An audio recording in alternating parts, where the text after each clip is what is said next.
Précédemment, dans Moi aventurière. J'ai trouvé un poisson qu'on appelle en Huedaka. Yes.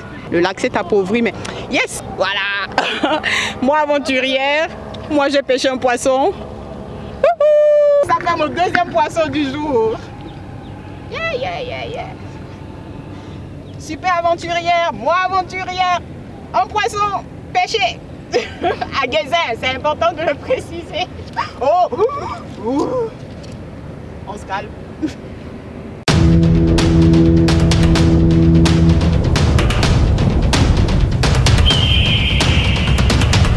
Après l'effort, le réconfort, monsieur le maire, présentez-nous ce plat. Bon, vous savez, nous avons fait une pêche plus ou moins fructueuse. Donc, il est tout à fait normal qu'on se récompense. Et c'est pour cela que nous allons faire comme les anciens pêcheurs, comme les pêcheurs de façon générale. Dès qu'ils reviennent, ils aiment bien un plat particulier qui se fait très rapidement. Et ce plat-là s'appelle le dacouin. Et pour faire ce plat, qui est très banal, il faut quelques ingrédients seulement.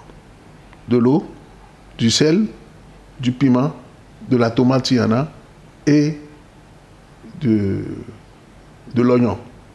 Évidemment, le poisson lui-même et le gari.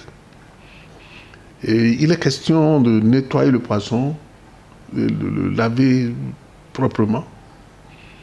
Et on met la marmite au feu, de l'eau, à laquelle on ajoute du sel, du piment, de la tomate et de l'oignon. Et on goûte bien pour savoir si ça répond à son goût. Et on laisse bouillir.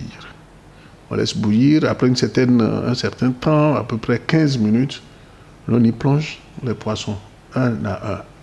Donc on fait la soupe de poisson frais. On fait la soupe de poisson frais.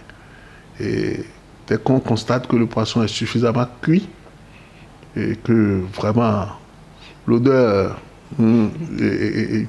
attire, et disons, les papilles dégustatives commencent déjà à sécréter de la salive, et que les narines commencent à sentir la bonne bouffe, alors on arrête, on retire les poissons et l'on verse la soupe sur le gari. Et on mélange, ça fait une sorte de pilon qui est très très agréable à consommer avec du poisson. Voilà le plat, tout simplement le dacouin. Je vous assure que ça sent très très bon. Mon grand-père Amadou Ampateba disait qu'il est plus agréable de manger avec 5 doigts plutôt que 4. Nous allons donc nous donner ce plaisir gustatif. J'espère que cette aventure vous aura donné envie à vous aussi d'apprendre à pêcher, mais surtout de respecter et d'admirer le travail des pêcheurs de nos contrées. Merci de nous avoir suivis. À très bientôt pour une autre aventure et bon appétit.